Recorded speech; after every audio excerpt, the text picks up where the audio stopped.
Hello, everyone, and welcome to the 57th episode of EduAllStars. My name is Todd Nesloni. I'm one of your co-hosts. You can find me on Twitter at TechNinjaTodd. And my name is Chris Kessler. You can find me on Twitter at IamKessler. And usually at this point in the show, I thank everyone for the reviews and thank everyone for leaving comments on the blog post. Today I'm going to ask for something different, though. I'm going to ask for you to take an action. Just one quick action that would very much be appreciated. If you could go out to iTunes and leave a review, an honest review, whether it sucks or it's good, about the podcast, that would be super appreciated. Those reviews are super helpful in the podcast rankings on iTunes, and we would just be super appreciative if you were to do that for us. And we are happy to have our third co-host back with us this week. I'm here. Yay, Keegan made it. Hey, I'm Keegan.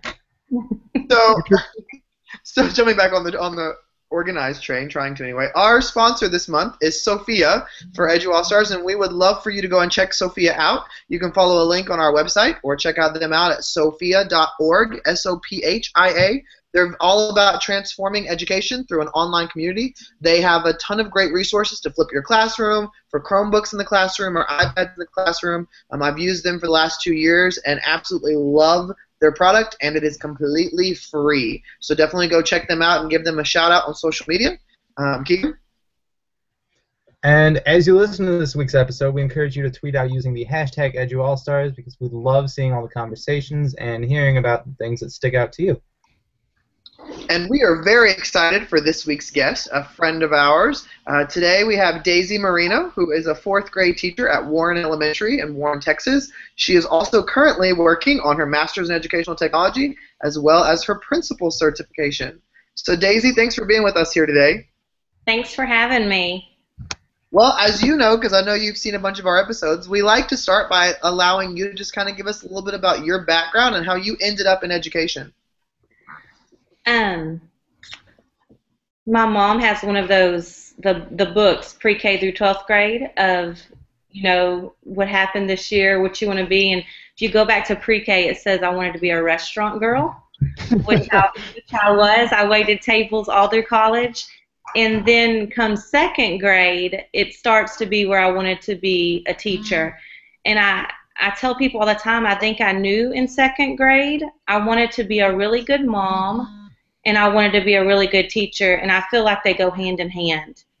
5th grade had an excellent teacher by the name of Nancy Anders, who always so quiet and calm, and she never raised her voice, and she just made everybody feel like they were the most loved child. Still remember that. And when she would read us books, we'd all be on our knees just leaning forward towards her, what's happening next. She was just awesome. So I think it's just one of those things I always knew I wanted to be a teacher. Up until recently, I kind of understand that you were, I say recently, within the last couple of years, you were kind of like hands-off with technology and weren't really super interested in that. What happened and what kind of changed your mind? Okay, so when I started I've always taught 4th grade writing, and when I started teaching my first year, I knew I needed to have good scores. I thought that's what mattered. And so for the first 6 years of teaching, I did like 3 worksheets a day for test prep. And I had really good scores. I had 100% my first year. And I think then like the next year was like 96%. But by year 5, you start to get really bored with your class. And it's kind of like, I'm going to work again today, and I'm going to do 3 worksheets, and the kids are going to score really well, and they're going to know how to pass this test. So in the midst of all this, in the last few years, our school got a bond to become 1-to-1 iPads. And so they gave us the iPad, and we're all like frantically trying to get like every app we can to, kind of like the babysitter apps, like what's a really good English app? Oh, they're going to play this, they're going to play this. And our superintendent suggested that we all get a Twitter account. And I was like, not going to do it. I'm not going to get a Twitter account. I have my Facebook I have to keep up with, and I have to keep up with Pinterest, and my little sister wants me to do Instagram. I can't keep up with one more thing. And so his wife invited me over here for dinner one night, and she had made desserts, and he's like, "Where's your Twitter account?" And I'm like, didn't make one. So he sat right there beside me, made my Twitter account, and it was made, but I didn't use it for a few months.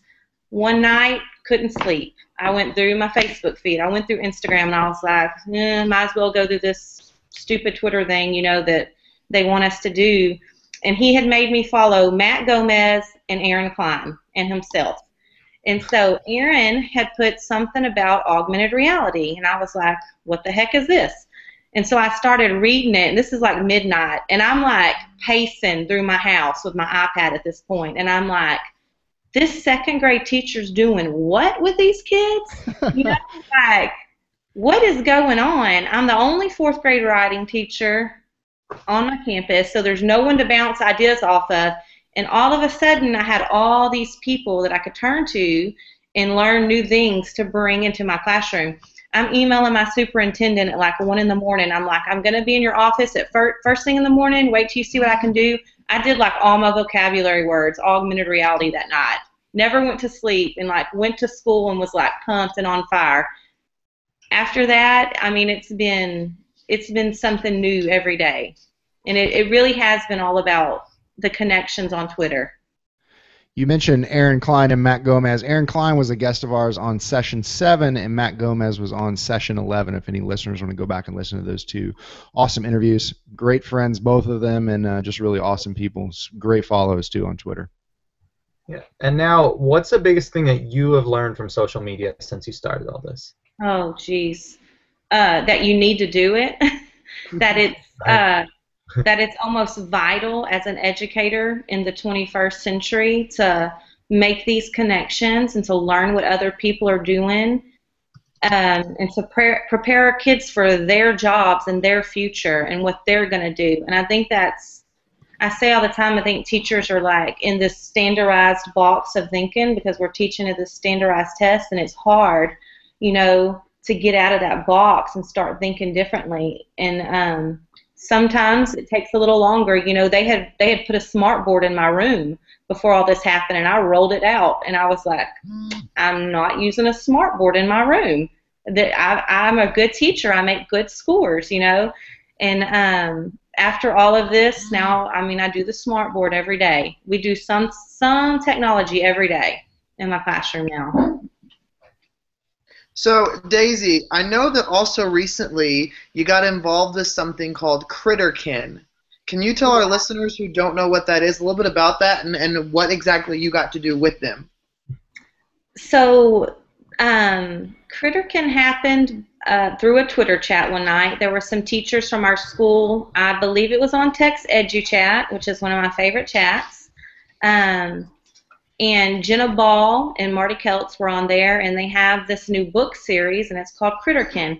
And the animals are, their personalities and stuff are like, you could, make them off as humans. Like, she has one that's ADHD, and people are always saying, you're bad, you can't pay attention. Well, then she spins it off, and something really wonderful happens. And she has one with like people being prejudiced, and it's a pit bull and judging a book by its cover. And so, just really good kindness lessons for kids. We had a family reading night, which was something new at our school, and I asked her if she would Skype in and read, part of her book, and so she did. And after that, it just kind of spiraled out of control in a good way. And the whole school, from pre-K to 5th grade, came together on this huge mural throughout our school. And it had never happened at our school before, where everybody was working collaboratively on one thing. And we even had high school kids coming over and helping. And she would Skype in, and through it all, she ended up flying from North Carolina to our school. And the kids got to meet this real live author, and we had a huge presentation by her, and she drew us a picture that's hanging in our school now. And it was just a wonderful experience. And once again, if we hadn't been connected on Twitter, probably never would have happened. Now, you left out a little part in there, Daisy. Didn't you also get to go on a news show and talk about it on TV? We did. And That's a big deal. I mean, I know that your kids are probably freaking out because they got to watch you live, didn't they? I had a student teacher by the name of Kaylee Albo last year who will be teaching in Porter this year, who is fabulous. And that morning, we had to be at the news station at like 5:30 in the morning. And so when the kids got to school, she streamed it through the Apple TV for all the fourth graders to watch. And they were like, she took pictures of them, and they're on their knees watching, and they're pumped, and they become like seriously a celebrity. And I get back, I have to sign like 63 autographs. So 63 fourth graders, they're like standing in a line, and they're getting my autograph. I mean, it was really cool. But it was cool to be on the TV with that too, because our school is really little. We're a really little school, and it was good to get that PR out there. Like, look at the cool things our school's doing. Like, we're doing really cool stuff here. Bring your kids here. Yeah, I loved watching the video and the tweets and the photos that you were sending out. I mean, it just seemed like a really great experience for the kids all around. And then when the author got to come visit as well, I mean, I know that was just the cherry on top for them. Yeah, it was great. And she's gone on and she's doing things with schools all over. I mean, I know they did the kindness quilt, which turned out really great. And they got to take their little quilts, and I can't remember what state this was in. I'm sorry. They took the quilts and like had them in a museum and everything. So I mean, wow. She's doing great things. I would suggest to anybody, teaching pre-K through 6th grade, to connect with Jenna Ball and bring her in, because it's all about teaching the kids kindness, and it's not stuff that our teaks have. It's real life stuff that they need to know that sometimes is overlooked. Right. So you've spoken at different conferences and events like all over Texas, but I also heard recently that you have had students presenting as well. Can you tell us a little bit about student presentations? Yes, and that's another thing I said I would never do, is speak in front of people. So I'm not saying that anymore. I'm not saying I won't do anything anymore. We have, last year when we started our iPad 1-to-1, our superintendent, Brad McCatherine, and instructional technologist, Cherie Stanley, they were like, well, we're getting these iPads. We need training.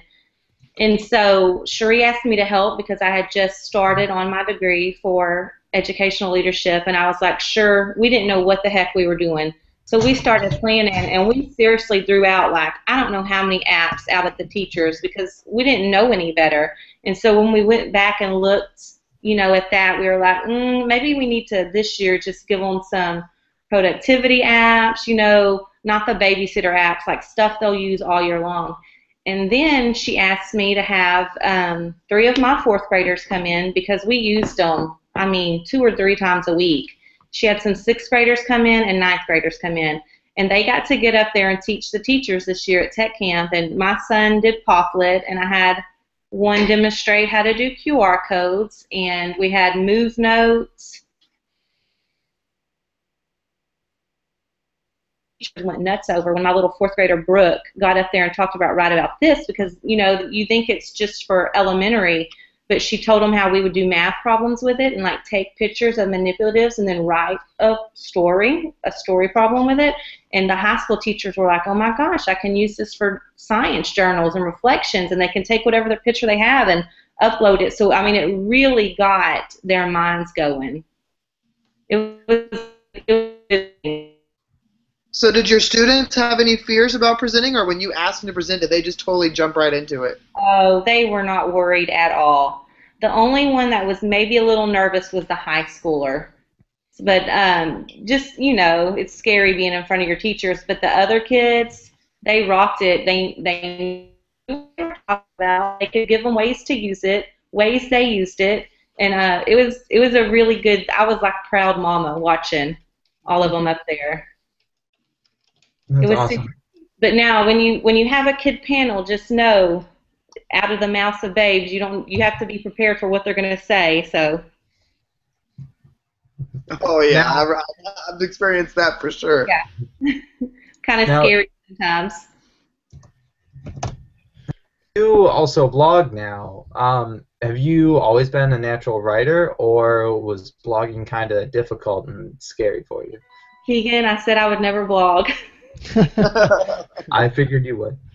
I said I would. Now, I've always been a natural writer, like seriously, but just for me, like journaling, I can always like write really good cards for people and letters to people, but as far as putting my thoughts out there, it wasn't going to happen. I was not going to put my thoughts out there just because I didn't want anybody to look at them and be like, she doesn't even know what she's talking about or something. It's almost like a fear thing. But once I started seeing how Aaron was sharing and, Matt sharing and Todd sharing, all these people are sharing, I'm like, somebody might get something, out of what I'm doing.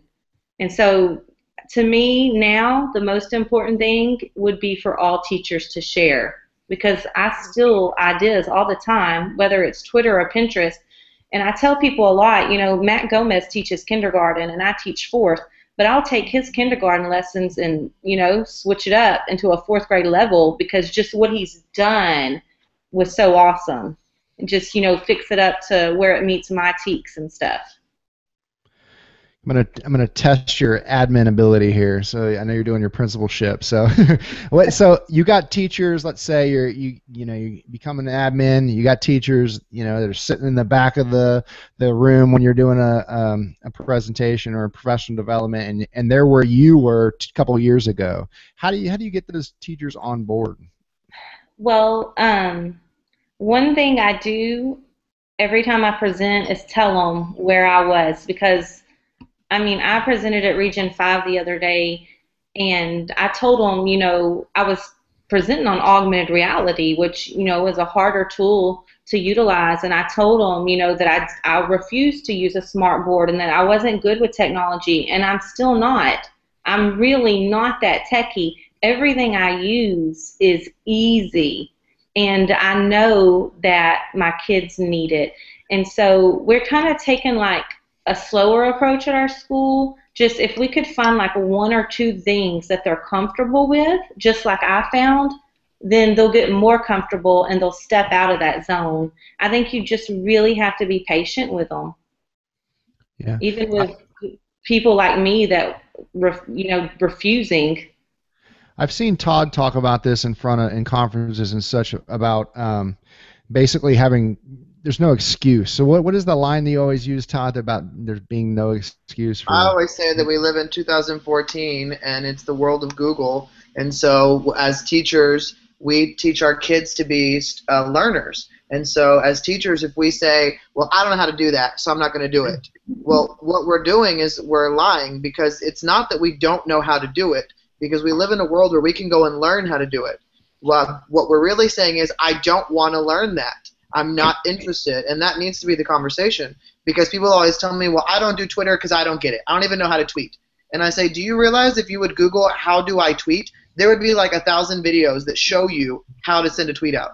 Or if you don't understand hashtags and you Googled what is a hashtag, there would be blogs and articles and videos that teach you about this. And as teachers, we can't say, I don't get it, so that's why I don't do it.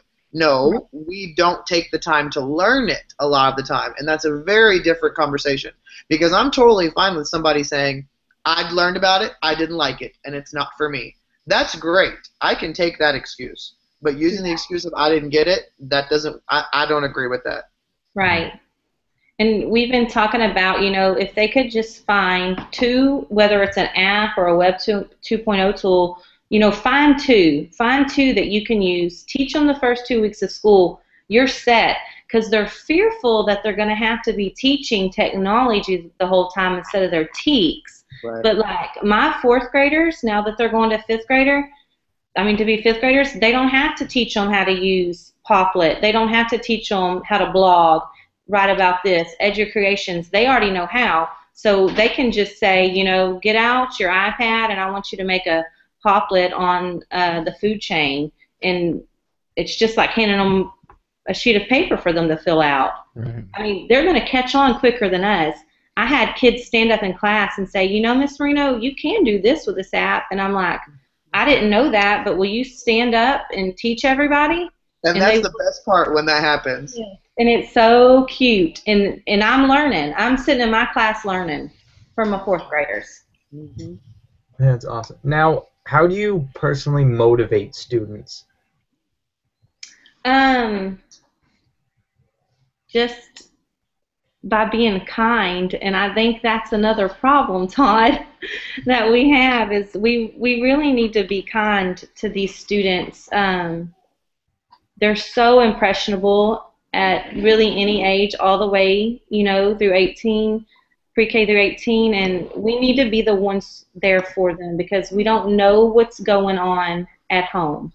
We don't know why they didn't sleep last night and why they're asleep on the desk. Sometimes it's like, just let them sleep for 20 minutes. They're tired. When they walk out the door, we always high five, and I'll say, "You're awesome." They say, "No, you're awesome." And not a big yeller, not a big screamer. Lots of hugs.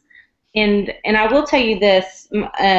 It's really not my story to tell, but my husband had a really, really rough childhood, the worst I've ever seen or heard about. That's all. I'm going to go into that. But he turned out phenomenal. And sometimes when I see these kids and I hear teachers say, "There's no hope for them. Why am I wasting my time? They're not going to go anywhere." I want to be like, "Here's your proof." He went to the Army. He has his MBA now. He's the best father. He does a lot for his community. So, don't ever give up on these kids because there is hope. No matter what they're in now, we need to be the ones to pull them out of it. I love that. Yeah. That's my soapbox. I'm sorry. No, I think that you shared your husband's story too, and I couldn't agree with you more about not giving up on the kids. What they're capable of. And one thing that we could say to them, whether positive or negative, can completely alter everything. Yeah. So, Daisy, switching gears just a little bit, is there something that you are reading right now, whether it's a blog or a book, that you would recommend to others? Lots of grad school work. Let me tell you one of my favorite books that I read that had the most impact on things we did in our school last year, and that was Beyond the Bake Sale. And Gwen Pescator recommended that to me, and it was just about involving parents in ways that you really hadn't thought about, because one of our goals last year was to go transparent at our school. We have the Facebook page and we put pictures up all the time, and the parents are seeing what's going on right then with our kid. And we started a lot of activities. We had family reading night every month. We had a family walk night where the parents came out, and we're a small school, and our first family walk night, I was terrified. I was like, nobody's going to come. We had 115 people. Oh, and my gosh. that track for an hour, and it was like that every 2 weeks. And the kids had pedometers on, and they were tracking their steps. It was, it would give us like chills. And there were several times I was teared up, but it was all things from that book. And that it's a great book. And then, of course, Teach Like a Pirate. That was when I got into all of this. That was the first book I started with. Cool. Blogs. I love that. Yeah, go ahead. Matt B. Gomez. That's the ones I read all the time. Cool Cat Teacher. Awesome. I'm taking a course right now on parent involvement and community involvement, so you gave me some good fodder for my paper this week that I will be doing right after we get off this call, which is due at midnight. I just made sure to download that book.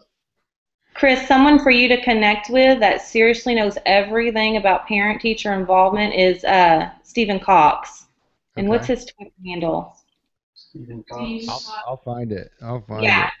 Dr. Stephen Cox. I'll DM it to you in a little bit. By the way, Daisy, we might want to let people know that there are people in the room that you're talking to. You're not just talking to yourself, as you say. What's his Twitter handle? And look around. I'm at my superintendent's house because my Wi-Fi was not working 5 minutes before this started, so I rushed down here real quick. Who was that? Stephen Cox 25. He's a great source for parent teachers. What's your superintendent's name? Brad McCatherine. And who else is with you? Someone else? His wife is Jana McCatherine, and She works at our region, at our escape center. So Cool. two great sources. I say they're my Awesome. life mentors. Hi, guys in the background. So what's something you're really proud of accomplishing this year? Oh gosh. In my classroom, the thing I loved the most was my kids blogging. We used Kid Blog, and when we started, I sent out a note to parents, and I made like the word safe real big and the word private real big, and I bolded it because I was like, there's no way they're all going to let them blog because, you know, the school's new to technology. It's scary. All 63 kids got to blog. Everyone said yes. And I would be sitting at home on Christmas break and I'd get a notification and they'd be blogging. Or I'd be home after school and I'd get a notification and they'd be blogging. And to me, that was like the best. Now, as far as things in our school, the parent-teacher involvement probably went from about a 2 to a 10. It was amazing to watch. All the teacher and faculty, it's something we really felt strongly about. Our principal and vice principal felt strongly about building it up. And we just worked at it. And the parents loved it. And it was a great experience. The reading nights, the walk nights, muffins with moms, donuts with dads, those things matter. Mm-hmm. I mean, it's not, you know, on their cheeks or whatever, but it matters, and it's moments they'll remember. And it's the community is so much closer for it. So I'm very, very proud of my school. Yeah, can I just say I've gotten goosebumps like 5 times this podcast. I'm impressed. Now, what's some advice that your current self would give to yourself, would give to a new teacher, would give to yourself when you were a new teacher and you didn't know what to do? So when you first started teaching. Brad's looking at me, and I know what's in his head. Get out of your comfort zone, because that's what he's thinking right now. Daisy Marino, get out of your comfort zone. Twitter, get on Twitter, which is out of comfort zones. And I think that's the big, I was kind of a brat, like with the smart board and stuff. I mean, they rolled it in, I rolled it out. And I'm a happy person, like all the time. I mean, I rolled it out with a smile on my face, and I was nice. I was like, I'm not going to do it, guys. And so I would say definitely take chances. Take chances. And if you mess up in front of your kids, they love it. They love it when you mess up. It makes them love you more. So, I mean. I like that. And that's so true, and I think we forget that because we always want to look like the great authoritative figure and the one that knows it all, and that I agree with you. When you make those mistakes, it builds those bonds even better. It does. So, Daisy, if I were to go up to somebody that taught at your school, or if I were to ask Brad or Jana 3 words to describe you, what are 3 words that you hope that people would use to describe you? I would hope kind, and I would hope positive, and I would hope now risk taker. There you go. That's one I would have never said about myself ever in my life until this year. I would completely agree with all of those. Knowing you as much as I know you, I would say those would all be completely true. I agree. And now, what's something that you're really passionate about right now? Always augmented reality. Like for my class, always augmented reality. And at ISTE, I got to sit down with, you know, Drew and Brad, and they went through the new stuff with Daiquiri, and he was showing me how easy it was to put the YouTube channel into, you know, the Daiquiri. And I looked at him and I said, well, that's easy. If I can do that, anyone can. And I think a lot of times people think I'm really techie because I'm doing this stuff with my kids, but I'm not. And so, I mean, it's just easier than people make it. It's scary. I'm really passionate about augmented reality and parent building, you know, continue building that parent-teacher communication and being transparent as a school. Awesome. Thank you so much for joining us, and thank you for taking the time to seek out an internet connection tonight so you can make the call. We really appreciate that.